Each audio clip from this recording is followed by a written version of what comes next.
world's most exclusive film festival, Oblivion, was a well-kept secret, known only to the elite. It was invitation only, with screenings rumored to be so grotesque and shocking that they bordered on madness. Each year, a group of filmmakers, actors, and critics disappeared to a remote island to witness these forbidden films, and each year only a few ever returned, scarred forever. Marcus, an up-and-coming indie filmmaker with a thirst for fame, was shocked when he received an invitation. He had heard the whispers, the rumors, but he dismissed them as myth. This was his chance to catapult his career, to be recognized. He would attend, no questions asked. The festival was held in a decaying mansion on a fog-covered island miles away from civilization. As Marcus arrived, he noticed the other guests, well-known actors, directors, and producers, looking uneasy. But no one spoke about what was to come. The event began with champagne and lavish dinners, all masking an undercurrent of dread. The screenings started at midnight in an underground theater. The room was pitch black, except for the flicker of the projector. Marcus sat in the back, feeling the eerie stillness in the air. The first film played, and it was nothing like he'd ever seen. An art film showing disturbing, violent, and hyper-realistic scenes of torture. The lines between fiction and reality blurred. People shifted uncomfortably in their seats, but no one left.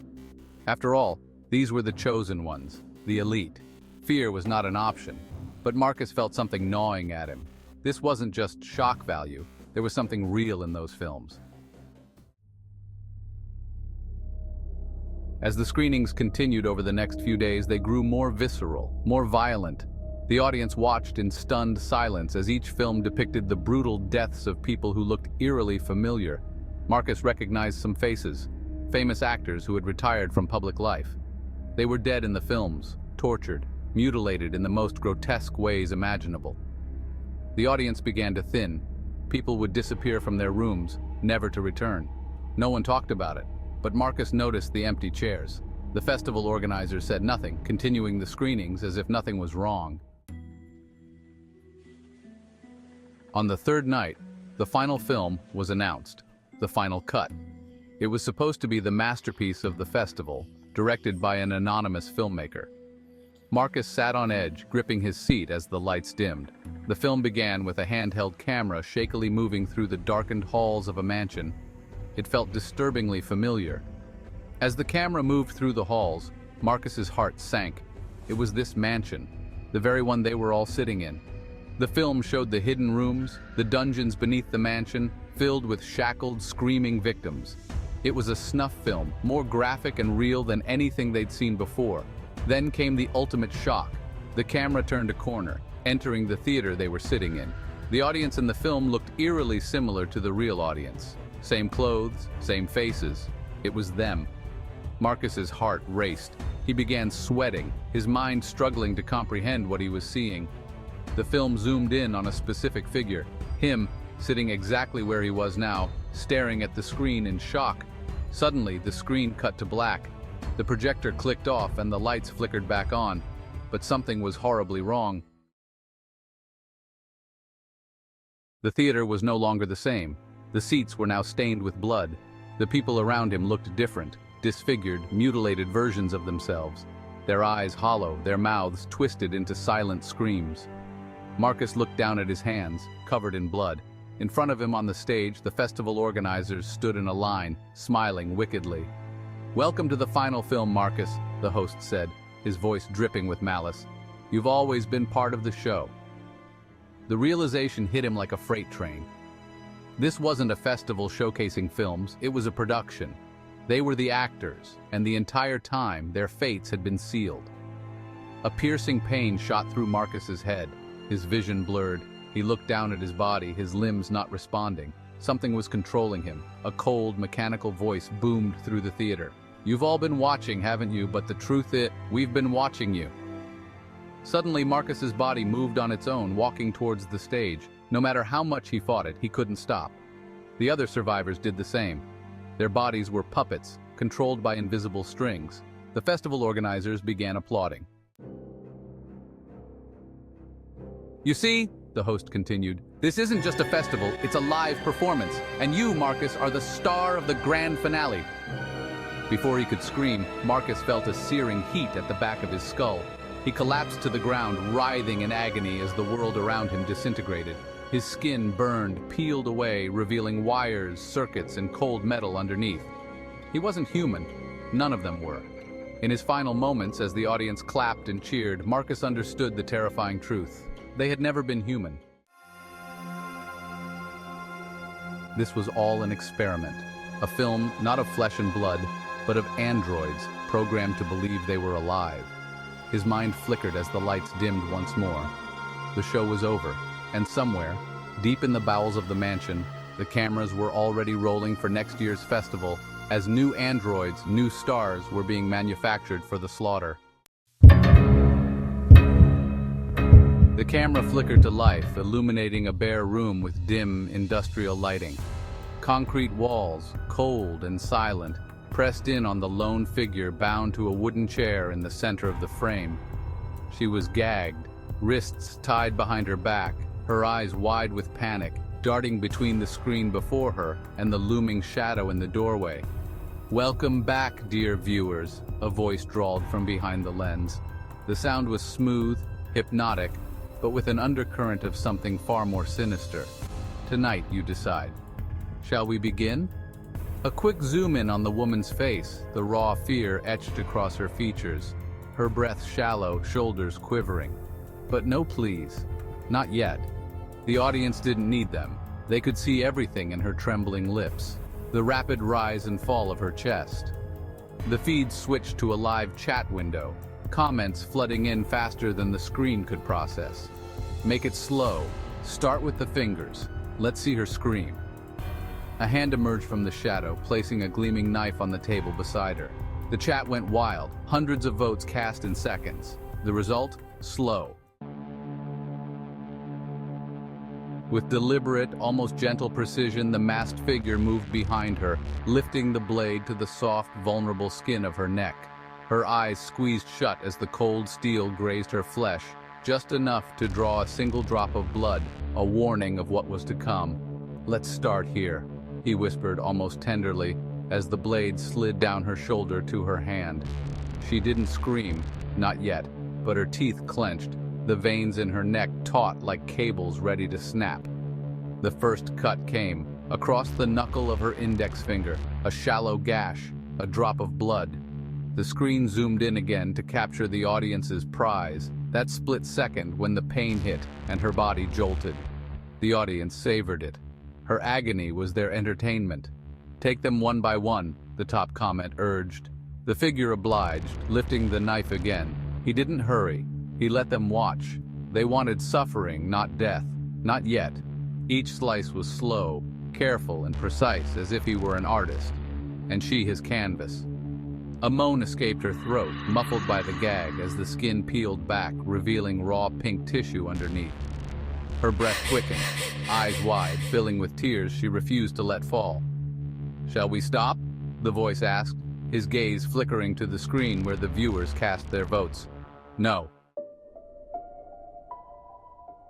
2,000 miles away, in a dark bedroom lit only by the glow of a laptop screen, a man leaned forward, eyes glazed. His pulse quickened with every move of the knife, fingers shaking as he typed his next command. Tear the nails off. He wasn't alone.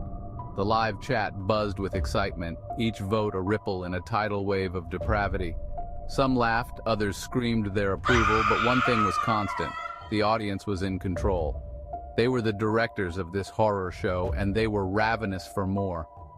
On screen, the figure obeyed. The woman's eyes shot open as the pliers appeared, gleaming in the dim light. She tried to pull her hands away, but the bindings held firm. A strangled sob fought past the gag as the first nail was seized and torn away with a sickening crunch.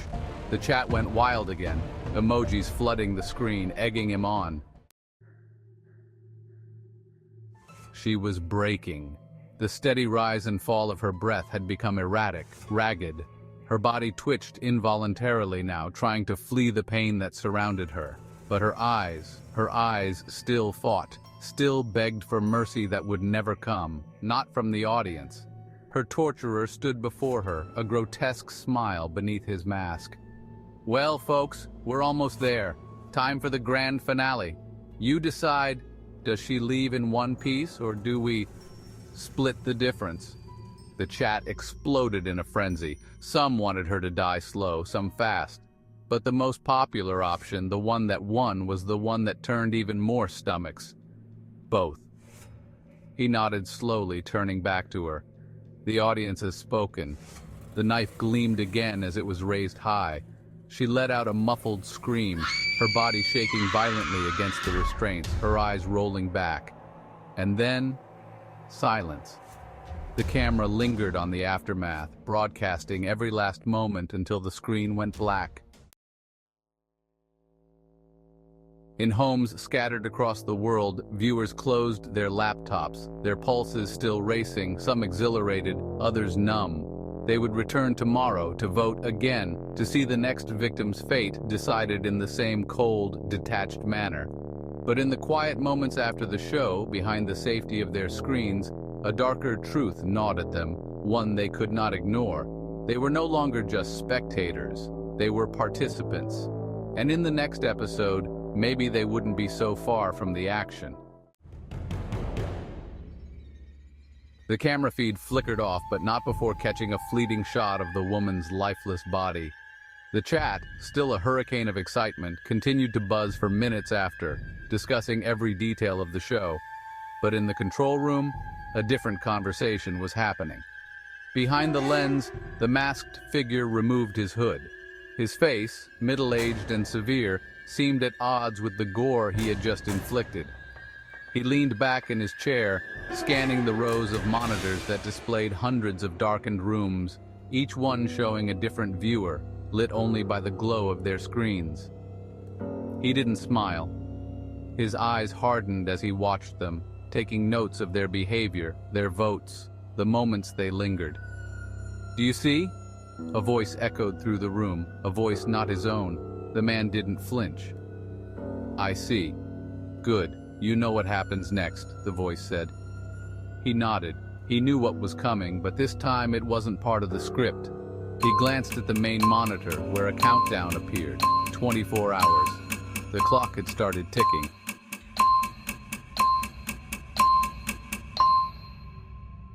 Chapter 7. The Vote No One Sees. In their homes, across countries and time zones, viewers were unaware of the shift. The feed they thought had ended began again, but this time the stream was hidden. It was sent only to those who had engaged the most, those who had voted the most times for violence, for the long, drawn-out suffering. The top viewer, the man who had typed, "Tear the nails off," smiled to himself as his screen flickered back on. A live feed. But this time, it wasn't the woman in the chair. It was him, his living room, his face, staring back at him from his laptop screen. He blinked, confused, then scrambled to close the window. But it stayed, frozen on his own reflection. A slow, eerie laugh filled his headphones. "Welcome, dear viewer. This time they decide for you." The viewer's hands began to shake. He could hear his own breathing, shallow and quick, as a new chat box opened below the feed. He recognized the names from the earlier stream, thousands of viewers, but now he was their entertainment. The votes began rolling in before he could think to move. Start with the fingers. Make it slow. Let's see him scream. Chapter 8. A Decision Deferred. Back in the control room, the man behind the camera watched as the countdown neared its end. He knew what it meant. It wasn't just about the next victim. This time, the audience wasn't merely watching, they were implicated. Every vote they cast, every act of brutality they endorsed was being logged. Every keystroke, every IP address, tracked. But the true master behind the voice had a different endgame. This wasn't about just feeding sadistic tendencies anymore. It was about control over the viewers, over their lives. The masked man was just the puppet, a facilitator for something far darker that had been growing behind the scenes. The countdown blinked, 5 seconds. As the seconds ticked away, the final twist became clear. Each viewer, from the most active to the most passive, would soon receive their own stream. And in that moment, they would realize one horrific truth. They were all now part of the show. The next victim, the next viewer's choice, would be chosen from among them. Chapter 9. Cliffhanger. The screen went black as the final second disappeared. Then a single line of text appeared. Your turn. The cameras in their home switched on, unnoticed until now, capturing their reactions, their fear. One by one, their faces appeared on a new live feed. But this time, no one was voting. The masked figure stood up, staring at the new rows of monitors, waiting. The voice echoed again, colder this time. Who will they choose next? The clock had hit 0. The screen remained dark for an agonizing minute, the sound of static humming through speakers across the globe. In thousands of homes, viewers sat frozen, their faces illuminated only by the glow of their own reflections, the reality of what was happening sinking in. And then, the broadcast returned. But it wasn't from the control room. This time, the camera cut to a familiar face, the very first victim, the woman whose torment had played out in agonizing detail. Except now, she wasn't strapped to a chair. She was standing. Her clothes, once stained with blood, were gone, replaced with pristine white, her hair neatly combed. The bruises that had marred her body were erased as though they had never existed. But her eyes still held the same intensity, the same fear that had been burned into the minds of everyone watching.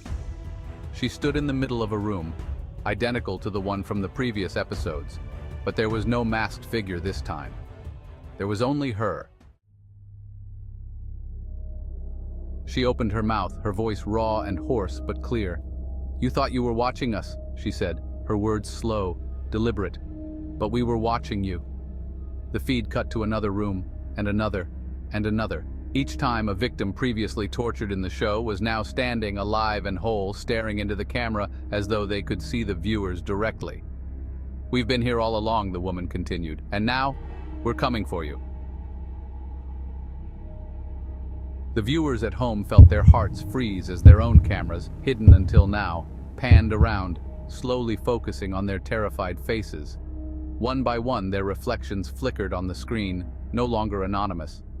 The cold, clinical control room became a prison, and they had unknowingly locked themselves inside.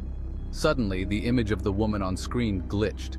Her face twisted into something inhuman, her features stretching into a grotesque mockery of her former self. "We've seen you," the voice rasped from the speakers, barely human, "and now, you're part of us."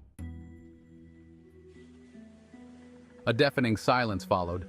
Then the final command flashed across the viewers' screens in blood-red text. Vote to begin. There were no choices this time, only a single pulsing button, start. Without thinking, some clicked it, while others stared in horror, paralyzed by the weight of their decisions. And then, the cameras in their room started recording again, but this time it wasn't just to watch. The tables had turned. Epilogue. The New Order. The live feed returned in full force, broadcasting to millions. But now the audience wasn't watching helpless victims. They were watching themselves. And as the realization sunk in, a collective shudder ran through every home tuned into the show. The masked man appeared one final time, a thin smile playing on his lips. "Welcome to the new season, dear viewers." The screen faded to black, but the cameras did not stop recording. The viewers were no longer hidden. The world was watching, waiting for what would happen next, and no one would ever know when their episode might begin. Like what you see? Hit like and subscribe, or you might just be the next story. Sam's car rattled along the long, winding road to Hollows Creek, the dense woods pressing in on both sides. He'd been running away from a broken marriage, a failed career, and the haunting whispers of his own regrets. Hollows Creek, a town forgotten by time, seemed like the perfect place to vanish. But as the car pulled into the town square, something didn't feel right. The houses were too pristine, the air too still. The people who passed by barely seemed to breathe, too quiet, too watchful. It was as though the town was holding its breath, waiting for something. An old woman, frail and bent with age, stepped out of the shadows. She gave him a long, drawn-out stare, her eyes hollow. "Don't stay after dusk, boy," she muttered before retreating into a crumbling shack. The words left a chill in Sam's gut, but he shook it off. He was here to forget, to start fresh. Surely, he thought, this was just a small-town superstition. As the sun sank low in the sky, the town square came alive with an unsettling energy. The harvest festival had begun. Long tables covered in blood-red tablecloths stretched into the night, piled high with food. The townsfolk moved about like moths to a flame, their smiles wide, their eyes glazed with a kind of fervor. A man, tall and gaunt, approached Sam with a glass of dark, thick wine. His smile was too perfect, his teeth too white. "Drink, my friend," he said, his voice deep and smooth. "Our town's offering will bring you peace." Sam hesitated, but the pressure to fit in overpowered his unease. He took the glass and sipped. The wine tasted strange, metallic, like blood. As he swallowed, an overwhelming dizziness flooded his mind, and the world tilted around him. The sounds of laughter grew louder, more intense, as though something was clawing at the edges of his consciousness. "Eat," the man urged, his grin never faltering. Sam looked down at his plate. The meat was a deep, bloody red, still oozing as if it had just been carved from a live animal. It shimmered with an unnatural sheen. As he lifted the fork to his mouth, a distant scream echoed in his mind, but he ignored it and took the first bite. The meat was tender, its flavor rich and complex, too complex. And then it hit him. It wasn't just the wine that was wrong. The meat tasted familiar, but that couldn't be right. Suddenly, a child sitting across the table giggled. "It's just like last year's offering. You'll be just like them." She laughed again, her face twisted with gleeful malice. The laughter of the others drowned out Sam's rising panic. His heart raced, his stomach revolting. The meat in his mouth began to move, wriggling like it was alive. A scream built up in his throat, but he choked it back, his body too weak to fight the compulsion to eat. That night he staggered to his feet, his body trembling with a mixture of nausea and terror. His vision was blurry, his thoughts clouded, but the gnawing realization clawed at him. He had eaten human flesh. As he lurched through the darkened streets, he stumbled upon the town's most sacred place, the altar.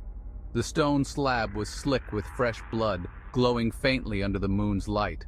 Around it stood the town's elders, their eyes gleaming in the darkness, their faces twisted with joy. "We were waiting for you," the tall man from earlier said, his voice a low, rumbling growl. "You're the offering this year. We've been feeding the land with your kind, bringing it new life for generations. The harvests, the wealth, it all comes from you."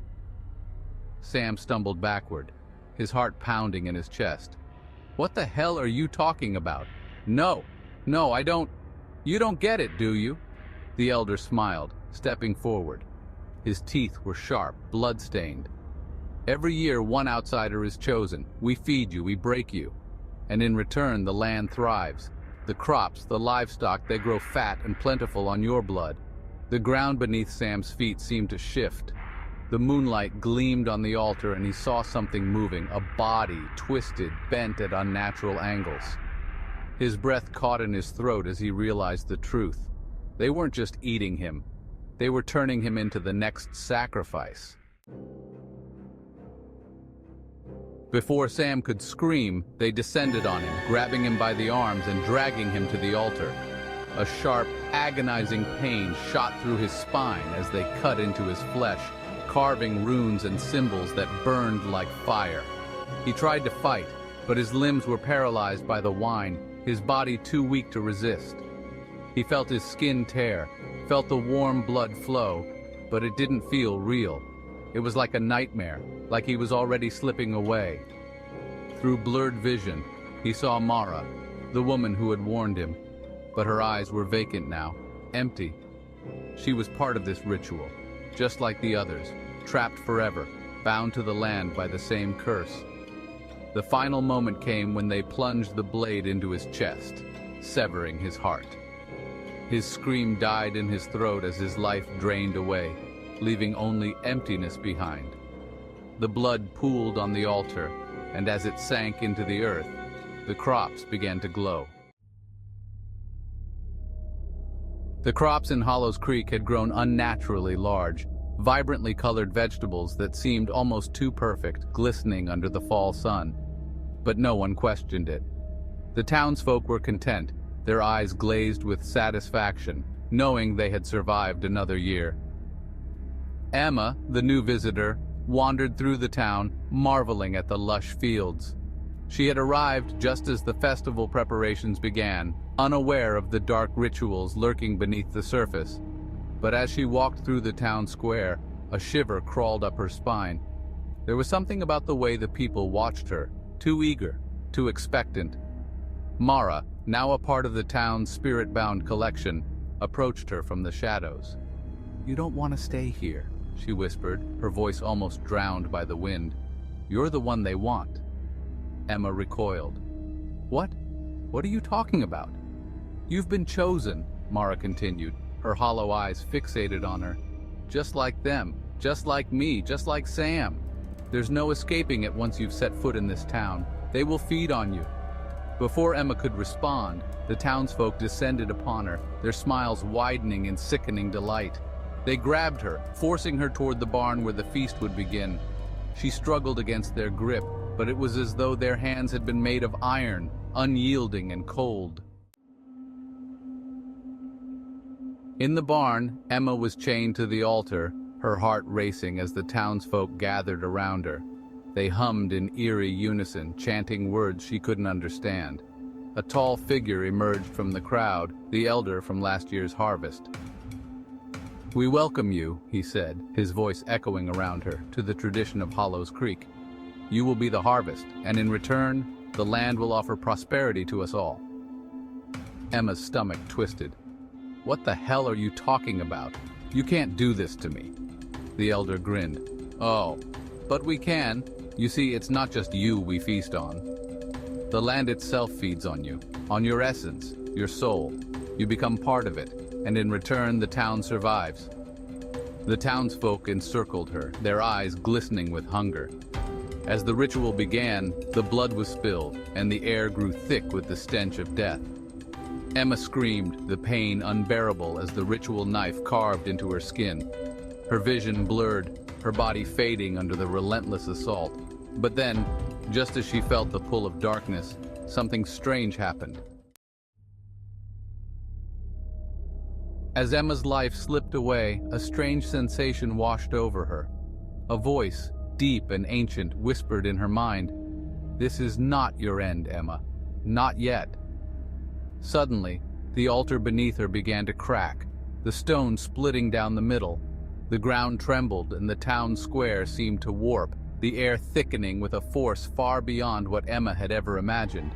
The elder's face twisted in confusion, his confident grin faltering. "What's happening?" The ground split open beneath him and a dark, viscous liquid began to pour from the cracks. The townsfolk gasped as they backed away, their eyes wide with fear. The air crackled with an otherworldly energy as something far older than the ritual itself, began to awaken. Chapter 8. The True Harvest. From the rift a figure emerged, tall, cloaked in shadows, its face obscured by a veil of darkness.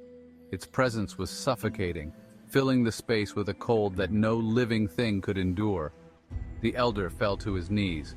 "No, it can't be. You shouldn't be free." The figure's voice boomed, low and guttural, vibrating the very bones of the earth. "You fools! You think you control me? You think you control the harvest?" The ground beneath the townsfolk began to shift violently. One by one they screamed as their bodies started to decay, their flesh tearing apart in gruesome bursts. Their screams filled the air, rising to a deafening pitch as they disintegrated into dust. The harvest wasn't just about the crops. It was about feeding something much darker, something that had been dormant for centuries. Emma, still chained to the altar, watched in horror as the townspeople were consumed by the darkness. The figure turned to her, its voice now a whisper in her mind. "You were the catalyst, Emma. The key to unlocking what was always meant to be." She could feel herself being pulled into the void, her body shaking with terror. But then, in a flash of clarity, she understood. This wasn't just a harvest of crops. It wasn't just about feeding the land. This was a harvest of souls. Chapter 9. The Return. The townsfolk were gone, nothing but dust and broken dreams scattered on the wind. The dark figure turned its attention to Emma, its eyes glowing with an ancient hunger. "Now it is your turn," the voice whispered. "You will join us forever, as we awaken and reclaim what was once ours." Emma screamed, her body convulsing as she felt the life drain from her. The figure's hands reached out to claim her, its touch cold as death itself. But just as it touched her, the world around her shattered. The air thickened, the earth quaked, and the light from the rift vanished, leaving only silence. Emma's body crumpled to the ground, her eyes wide with terror. She was alive, but not alive. Trapped in some in-between state where her soul was no longer her own. And in the distance, deep in the forest, the whispers began again. The harvest would return. Chapter 10. The Return of the Harvest. The next year, the townsfolk of Hollows Creek returned, reborn, but not quite human. Their eyes glowed with an eerie light, and their skin was stretched thin, as though the harvest had taken something vital from them. They stood in silence, waiting, watching. And in the center of the town square, under the dead trees where the altar once stood, a new visitor arrived. This time it was a young man named Ben, looking for a fresh start. As he entered the square, the townsfolk's eyes locked onto him. A soft whisper spread through the crowd. It was time for another harvest. But in the distance, from the shadowed woods, a figure watched silently. Emma, no longer just a memory, no longer just a victim. Her hollow eyes followed Ben as he entered the square, her hands slowly lifting, beckoning him toward the altar. Ben had no idea what awaited him, but he would soon learn. What if I told you there's a place in Tennessee, hidden under the shadow of old trees and thick mist, where the land itself seems cursed? A farm where terrified screams echoed across the fields and people vanished without explanation. What if I told you this isn't just another ghost story, but a real-life nightmare that wormed its way into the darkest recesses of American folklore? The Bell Witch haunting is not just a haunting, it's a vendetta with roots that dig deep into a family's sins and secrets. But here's the twist. The Bell Witch wasn't tormenting the bells by chance. She had a purpose, a dark, relentless drive for vengeance that even time itself couldn't bury. The Bell Witch didn't just haunt the bells. She was after blood, claiming what was owed to her, and she won't stop until her revenge is complete. Let me tell you this tale, not from the outside, but from someone who's been closer to this horror than anyone could imagine. Chapter 1. The Farm That Screamed. The story began in 1817, on a quiet farm in Robertson County, Tennessee, at the edge of the American frontier. The Bell family was typical for the time, religious, hard-working, and determined to carve out a life from the unforgiving land. In this era, beliefs in witchcraft, curses, and the supernatural were both feared and taboo, remnants of older traditions the settlers carried with them. But the Bell farm, with its isolation and dark, whispering woods, soon became a breeding ground for terror. At first, the disturbances were subtle, almost dismissible. Small thuds in the middle of the night, the floorboards creaking under what seemed to be invisible steps. One evening, young Betsy was reading by candlelight when she heard the distinct sound of breathing, slow, labored, almost as if it were pressed close to her ear. Her heart pounded, her pulse thick in her throat, but when she turned, there was nothing. Then doors began to creak open on their own, slowly, painfully, the wooden hinges groaning like a sigh of dread. Betsy's father, John Bell, dismissed it as drafts, the natural settling of an old house. But soon the noises grew louder, heavy footsteps above them, moving through the rooms one by one, as if searching, stopping just above Betsy's room. One night, as Betsy lay in bed, her eyes adjusting to the flickering shadows cast by the candle's glow, she heard something that turned her blood to ice. Soft, scratchy fingernails scraping across her bedroom door, a slow, relentless scratch, like something clawing to get in. Her heart pounded as she lay paralyzed, waiting for the sound to stop. But it didn't. It grew louder, closer, until finally she heard the faintest whisper through the door. Betsy. That was when she knew. This wasn't just a haunted house. Something here was alive, watching, waiting for the right moment to strike.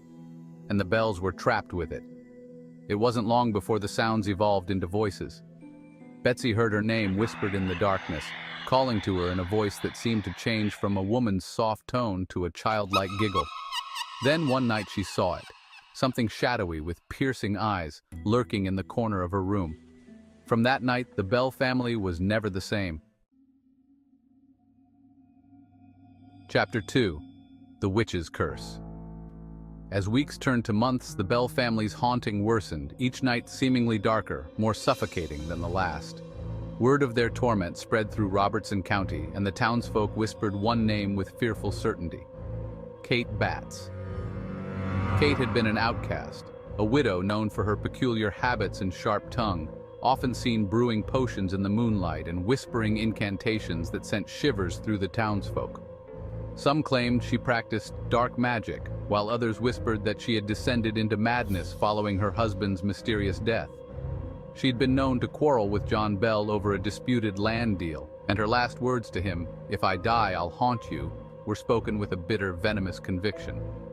The Bell family, and indeed the whole town, knew that Kate had died harboring a hatred so deep that not even death would free her from her grudge. They now believed she had come back, vengeful and powerful, a spirit who could speak, touch, and torment. And she seemed determined to make the Bells suffer. It started innocently enough with the ghostly whisper of a hymn in the still of the night, just barely audible over the crackling fire. But soon the hymns became louder, dissonant, mocking, and accompanied by the unmistakable sound of footsteps echoing in empty rooms. The witch would sing in a sweet, lilting tone, only to suddenly drop to a voice that was low, guttural, inhuman. Some nights, Betsy would lie in bed and hear the voice right next to her ear. "Are you afraid?" it would ask, with a voice that dripped with malicious delight. As her fear grew, so did the witch's aggression. Betsy would awaken to find herself pinned down, an icy pressure on her chest, her breath shallow as the weight bore down on her. She felt as if cold hands were wrapped around her neck, squeezing, choking. In the morning, bruises would bloom around her throat in the shape of fingers. The witch did not spare the rest of the family either. The Bells would hear furniture dragging across the floor above them, only to find everything in its place when they went to check. Doors would slam on their own with a violence that shook the house, as though the spirit was in a furious rage. Occasionally, the witch's voice would erupt in laughter, low and menacing, echoing down the halls and filling the rooms with a chill that no fire could chase away. One evening, as the family sat around the dinner table, the witch's voice joined them. This time, she spoke clearly, addressing John with chilling malice. "You can't run from what you've done," she said, her voice crackling through the silence like a flame catching dry wood. John, who had always kept a stoic front, paled and looked down, unable to meet his family's questioning gaze. For a moment, the whole house held its breath and the air seemed to thicken, pressing in from all sides. The witch had made her intentions clear. She wasn't just here to haunt them. She was here to expose their secrets and to punish. The Bells tried everything to rid themselves of the witch. They brought in preachers who read scripture and sprinkled holy water around the house. But the witch only mocked them, reciting passages from the Bible with a mocking tone, twisting the words until they sounded like curses. On one occasion, a preacher stood before the family, reading aloud, and as he did, the witch let out a blood-curdling scream that seemed to come from the walls themselves, rattling every window. The preacher dropped his Bible, backing away as the pages fluttered open, each one blank as though the ink had been drained from the book. One night, John himself confronted the voice, his anger overcoming his fear. "Why are you here?" he demanded, his voice shaking. The witch's response was immediate, whispered from every corner, yet somehow deafening. I'm here for what you owe.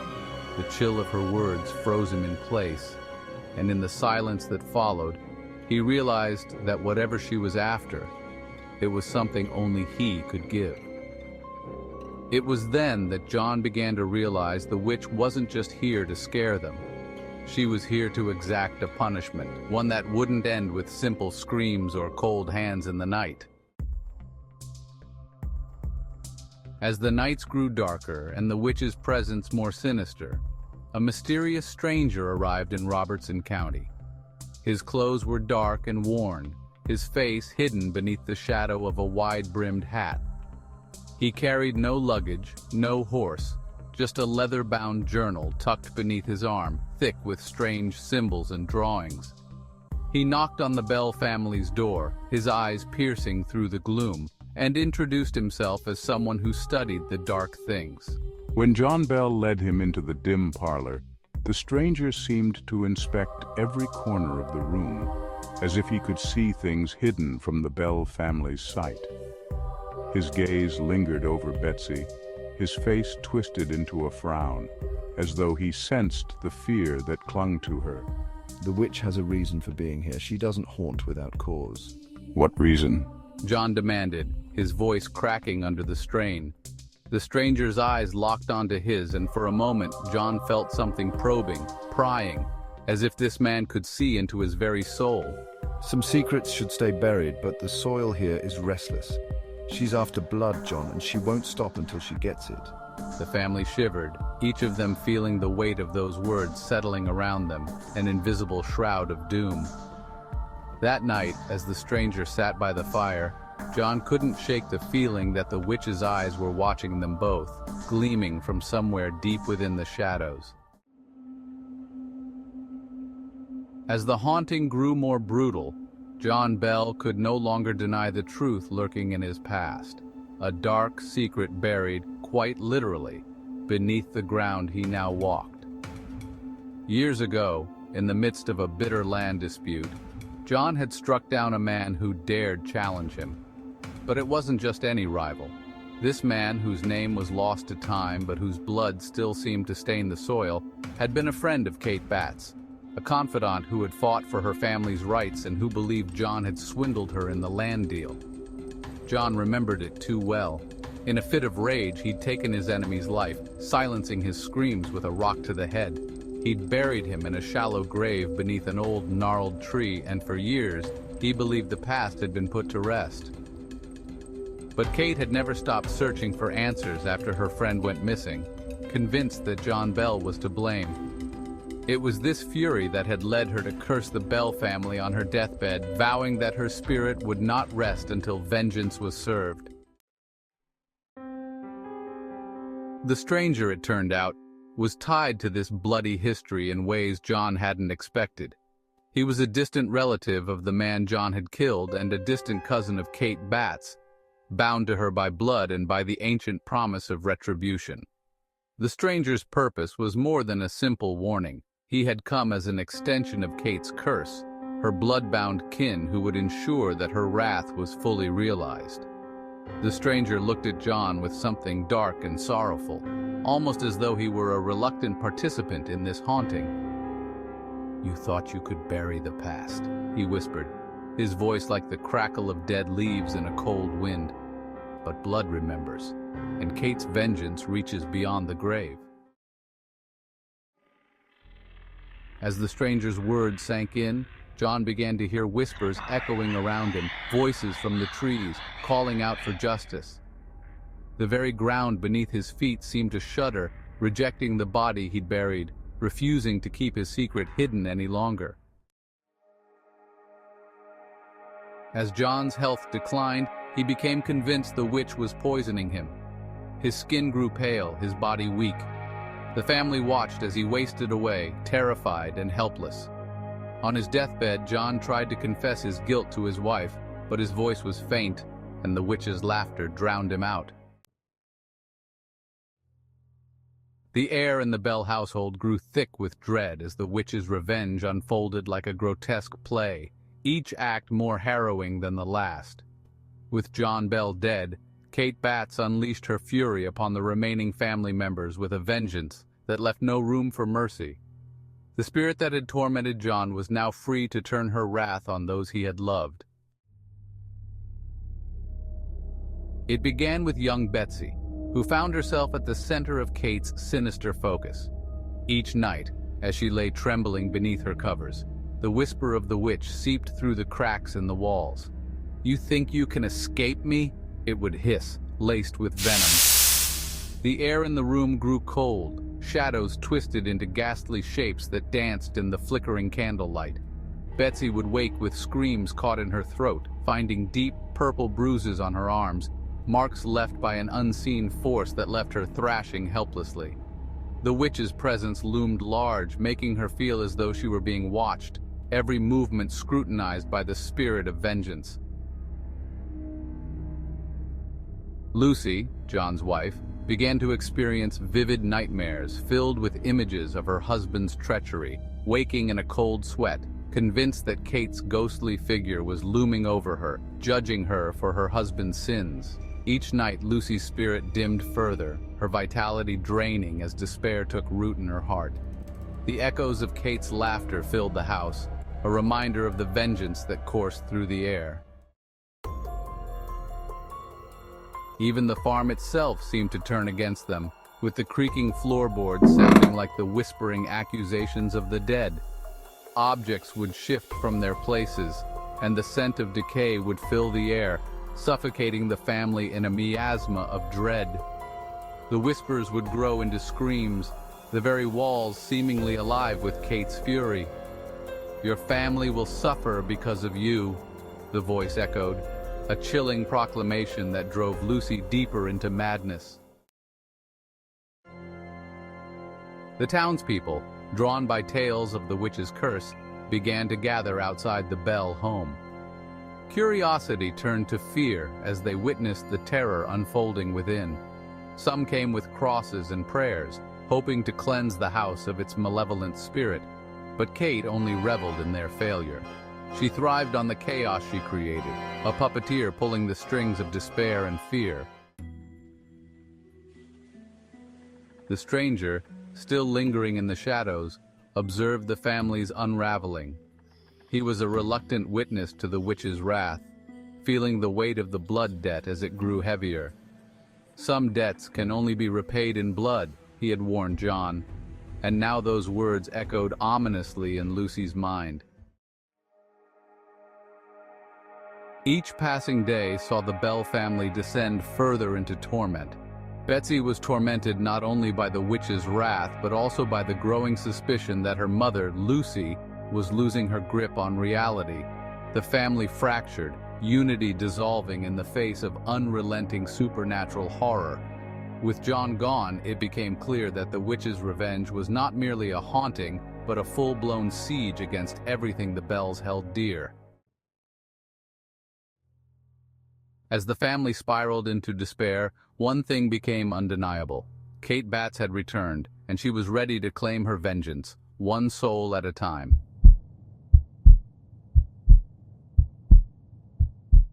Years later, after the Bell family had moved on and the farm had passed to strangers, people continued to report strange occurrences, lights flickering at night, shadows in empty fields, faint voices on the wind.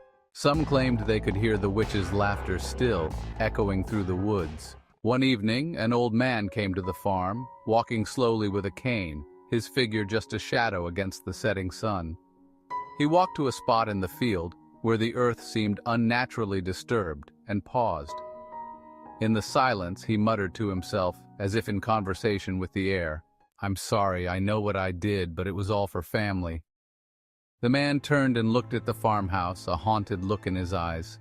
Hit that subscribe button if you embrace your inner witch and want to conjure up some spine-tingling tales. If you're just here for the ghost stories, you might want to run. Those broomsticks can be pretty sharp. And don't forget to follow me or check the link in the description for the most amazing Facebook witch community group, the Magical Mystical Witches group. The narrator was me, the grandson of John Bell's brother. I knew the truth my family had tried to bury, that John Bell's killing wasn't just a land dispute. He had killed a man who had wronged the Bell family, in revenge for something dark, something we never spoke of. My family had kept this secret, hiding it from the world. We thought we had escaped it, but the curse was ours to carry. It runs in our blood. I came to that farm that day because I knew deep down that the witch wasn't done. She still had unfinished business, and she's still waiting for one of us to finally pay the price.